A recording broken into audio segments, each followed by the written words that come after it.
Oke guys, welcome back to Daily Charting with Toshi, di mana kita akan daily chart your favorite cryptocurrencies. Oke, dan sekarang kita masuk ke DCWT sesi pertama di mana fokus kita akan lebih ke Bitcoin dan Ethereum. Dan pada hari ini kita DCWT sedikit lebih pagi ya. Karena kebetulan gua ada urusan. Jadi ya makanya sedikit lebih pagi. Nah, kita bisa lihat di sini dalam 24 jam terakhir terjadi rally sebesar 1,94% dengan total market cap di 2,36 triliun US dollars.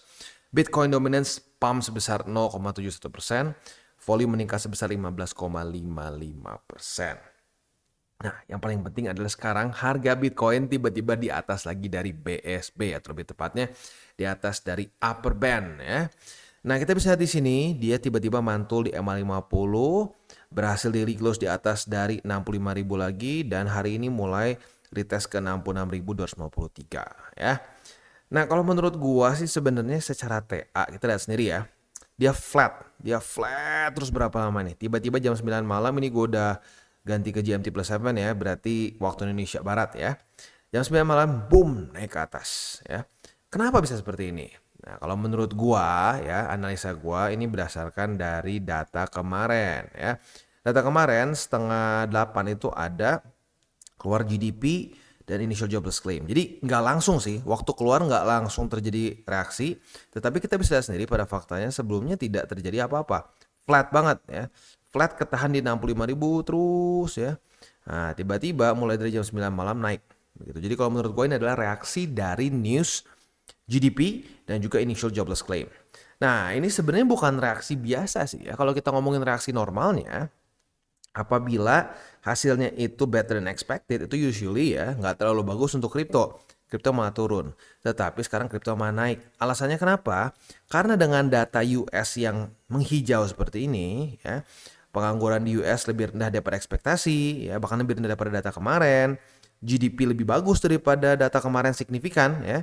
Sebelum itu di 1,4, sekarang di 2,8, ya. Berarti ekspektasinya udah dinaikin aja masih lebih tinggi. Nah, dua data ini membuat orang-orang lebih optimis terhadap ekonomi di US. Nah, karena orang optimis terhadap ekonomi di US, nah itu sekarang anehnya korelasinya menjadi membuat risk on asset cenderung rally.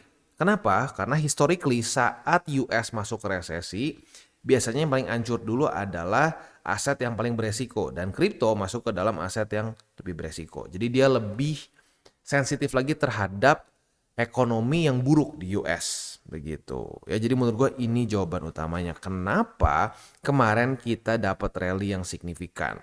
Nah, karena rally ini kita bisa lihat jadinya Bitcoin tidak jadi membuat pola head and shoulders ya kan, gue udah bilang kemarin ada potensi kalau sampai besok bukan besok tapi kemarin ya, kalau sampai kemarin itu daily close-nya di bawah dari 65.000. Kalau di bawah kita bisa lihat di sini ada kemungkinan retest sebagai resisten dan head and shoulders. Tetapi karena news dari US dia jadi mantul di EMA 50 dan masih membuat suatu apa?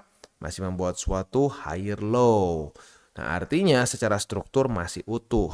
Higher high, higher low, higher high, higher low, higher high, higher low ya. Nah, gue udah bilang dari kemarin-kemarin yang penting tuh sebenarnya ini struktur ya di daerah 64.000. Kalau sampai Bitcoin daily close di bawah dari 64.000, apalagi di bawah 50.000, gue udah bilang bahwa potensinya kita bisa reversal ya dari bullish menjadi bearish. Tetapi ternyata karena kombinasi ya technically emang 50 juga sih. Kombinasi TA di MA 50 dan juga news yang kemarin ternyata bagus untuk US akhirnya membantu Bitcoin bertahan dan ya lu bisa lihat sendiri masih berhasil mempertahankan momentum bullishnya begitu ya. Tapi ingat hati-hati, ini kita masih ada waktu sampai 2 hari lebih 20 jam lagi ya. Kalau sampai ya 3 hari ke depan dia weekly close seperti ini, nah ini ada potensi terjadi retest. Ini ya udah retest ya otomatis ya. Nah, tinggal pertanyaannya setelah retest ini berhasil mantul nggak? Kalau dia mantul, apalagi weekly close di atas dari 70.000, itu secara struktur mulai pecah dan potensi Bitcoin membuat suatu new all time high semakin besar. Begitu ya. Nah, jadi bener kan yang gue bilang dalam beberapa minggu ke belakang, ini akan menjadi minggu-minggu yang menarik karena ini adalah benar-benar duel antara bulls dan bear yang terlihat secara live begitu ya. Ya lagi-lagi ya buat yang kemarin ngomong bilang, Bang, di weekly cenderung bearish ya sebenarnya. Secara struktur iya benar. Masih membuat lower low, bukan lower low tapi membuat lower high, sorry. Dia benar-benar ya, lower high, lower low. Nah, ini yang menjadi battle nih. Apakah BSB bisa mengubah struktur dari Bitcoin di weekly-nya? Begitu ya. Nah, makanya kenapa kemarin kan ada beberapa yang nanya, "Bang, kenapa Bang udah jadi 50%? Bukannya masih bisa nembus, bukannya main scenario masih bearish?" Bener. Gue pribadi sampai sekarang sampai weekly close di Senin ya kita lihat kalau gue pribadi masih dalam kondisi main scenario bearish. Tetapi kalau weekly close besok, atau bukan besok, tapi di minggu depan di hari Senin dia berhasil weekly close di atas dari BSB atas ya, atau di atas dari upper BSB gitu ya. Nah, itu gua akan mulai pertimbangkan untuk mengubah skenario utama. Apalagi kalau sampai mantul nih. Boom. Nah, kalau dia sampai mantul, weekly close di atas dari sini, udah. Berarti main scenario mulai berubah dari bearish menjadi bullish begitu. Dan ya kita harus lihat juga ya faktanya secara fundamental US semakin membaik begitu. Initial jobless claim lebih rendah ya, lebih rendah pada ekspektasi, lebih rendah daripada bulan-bulan sebelumnya. GDP juga lebih bagus, signifikan lebih bagus dibandingkan dengan yang terakhir begitu ya. Nah, tetapi pertanyaannya gini. GDP itu ya adalah salah satu indikator paling mudah untuk menunjukkan kita dalam resesi atau enggak. Kita ambil contoh di 2000 ya dua yang terdekat lah ya 2020 dan 2022. Walaupun 2022 ini catatan ya US nggak mau ngaku ini resesi, tapi ya lu lihat sendiri faktanya di April ya di mana dia mulai minus pertama kali ya lu lihat sendiri April 2022 itu kita kondisi terjun payung begitu ya. Ini faktanya. Jadi saat GDP berantakan, itu biasanya akan membuat market juga merah, begitu. Itu skenario yang pertama, di mana minus langsung drop, begitu. Tetapi ada juga di 2020, di mana 2020 ini sedikit lebih aneh ya datanya ya. Karena di 2020 itu Bitcoin udah sebenarnya bukan 2020 tapi dari 2019 ya. Kita bisa lihat di Juli atau Agustus lebih tepatnya. Agustus 2019 BTC itu udah mulai koreksi nih Agustus. Udah mulai koreksi mulai membuat lower low di sini ya, tembus BSB dan seterusnya. Tetapi data dari GDP itu baru mulai minus dan ekstrim minusnya itu di April 2020. Sementara April 2020 itu di daerah April 2020 tuh di sini ya. Nah, baru di sini nih. Malah udah mulai recover. Jadi sebenarnya ada dua jenis nih ya. Saat kita terkena dalam tanda kutip resesi gitu ya. Karena yang 2022 US lagi-lagi nggak ngaku, tapi secara definisi sebenarnya itu resesi ya. Tapi resesi yang singkat. Kita bisa lihat ada dua tipe. 2020, 2019, 2020 lah. Di mana Bitcoin drop dulu, baru resesi begitu ya. Covid crash begitu. Berarti market mengantisipasi US drop begitu. Atau seperti di 2022, di mana datanya minus langsung Bitcoin bereaksi di April 2022 kita bisa di sini langsung boom lanjut turun ya setelah pas banget ke-reject oleh BSB, ke-reject there gitu ya. Apakah kita masih ada potensi terjadi seperti di 2019 di mana minusnya belakangan gitu? Masih mungkin nggak Bang? Ya kalau kita ngomong datanya sih masih mungkin begitu. Karena kita nggak bisa pungkiri di masa-masa Juli ya sampai ke April minus pertama kali itu cenderung 2% terus. Dan kali ini pun sekitar 2%-an. Begitu. Jadi masih ada kemungkinan seperti itu. Tetapi ya daripada kita stres pusing sendiri gimana ya Bang? Ya udah, kalau gua sih tetap stick to my my original plan ya. Kalau sampai ini berhasil mantul di BSB ya, mantul tuh sekali lagi kayak gini ya. Contoh mantul tuh gini. Retest, rally kayak gini nih. Kalau cuma retest kayak di sini doang ya, retest ya itu masih bisa jebol. Tapi kalau retest dan ada rally, nah disitulah kemungkinan kita untuk menuju nih all time high begitu ya. Dan untuk sekarang gue masih di 50% ya, masih di 50% untuk DCA-nya. Kalau sampai dia berhasil mantul dan weekly close di atas dari 70.000, itu kemungkinan besar gue akan mulai pertimbangkan untuk bisa 75%, even 100% untuk DCA. Begitu ya. Oke, next kita akan geser ke news ya. Untuk newsnya, BlackRock foresee bahwa kedepannya ETF ini tidak akan terlalu banyak ada interest selain di Bitcoin dan Ethereum menurut dia ya. Jadi mungkin untuk Solana dan lain-lain menurut BlackRock mungkin nggak akan ada terlalu besar demand-nya begitu. Karena lagi-lagi sebenarnya ETF ini kan untuk institusi begitu. Nah, institusi mungkin melihat yang lain, altcoins lain seperti Solana dan kawan-kawan itu masih cukup beresiko. Maybe like that ya. Nah, tapi ya at the end of the day kita nggak bisa main langsung percaya 100% aja karena market itu lagi-lagi bisa sangat apa ya, bisa sangat berubah-ubah begitu, sangat dinamis. Gitu. Tapi ya kalau menurut BlackRock sih akan very little interest dan mungkin ini juga menunjukkan bahwa mungkin BlackRock tidak akan mengajukan ETF Solana dan kawan-kawannya dalam waktu dekat. At least for now ya. Kecuali ETF dari Solana tiba-tiba di-approve dari mana yang kemarin tuh? FunEx itu kalau nggak salah ya yang ngajuin tuh. Gue lupa ada yang ngajuin pokoknya untuk Solana. Nah, maybe kalau sampai itu di-approve, BlackRock ngelihat ada potensi yang cukup, maybe dia masuk juga gitu ya. Oke, itu untuk yang kemarin ya. Jadi bisa dibilang rally kita pada hari ini adalah kombinasi dari apa namanya TA di MA50 kalau lebih exact ya di daily MA50 dan juga dari fundamental di mana data-data dari US kemarin cenderung hijau dan membuat market rally gitu menghindari atau lebih tepatnya bukan menghindari lah semakin menjauhkan Amrik dari resesi begitu. Tapi seperti yang gue bilang tadi ya, lagi-lagi kita masih ada aja kemungkinan kayak di 2020. Kita mendingan siapin skenario terburuknya. Kalau sampai nggak kejadian kan senyum. Begitu. Jadi mendingan gini kan, kalau lu jatuh di motor ya misalkan. Lu mendingan ekspektasi hal terburuk dulu. Buk jatuh. Aduh bisa patah nih kayaknya kaki gua atau apa. Ya. Dibandingkan kebalikannya. Buk kaki sakit nih. Tapi kita mikir, oh enggak lah nggak apa-apa. Taunya patah. Lebih nggak enak pasti. Mendingan kita siapin skenario terburuk. Kalau nggak terjadi ya puji Tuhan. Begitu ya. Oke, jadi intinya kayak gitu ya. Ingat di 2020 waktu akhirnya masuk resesi itu Bitcoin udah drop duluan begitu. Dari bulan Agustus arguably sampai ke Maret itu udah drop duluan begitu. Saat ini apa sih si datanya keluar malah mulai recovery begitu ya. Nah, jadi ada dua tipe yang seperti itu ya. Next kita akan geser ke economic calendar kita hari ini. Dari US itu akan keluar Core PCE Index dan juga ini untuk monthly dan yearly ya. That's it. Ya, jadi itu akan keluar jam 7:30 malam. Siap-siap buat lo yang punya posisi futures, ekstra hati-hati ya udah deket-deket jam segini atau ke jam US mau buka gitu ya, market US mau buka, pertimbangkan untuk tutup posisi kalau belum kena target TP ya. Selanjutnya kita akan masuk ke buy limit, tetapi sebelum kita masuk ke buy limit seperti biasa gua akan disclaimer dulu bahwa semua konten dari TCI bukanlah financial advice, ini semua bentuknya adalah edukasi. Lalu bagaimana cara untuk mendukung TCI? Ada banyak caranya, lu bisa like our video, bisa share our video, atau juga bisa menggunakan link referral kita di bawah.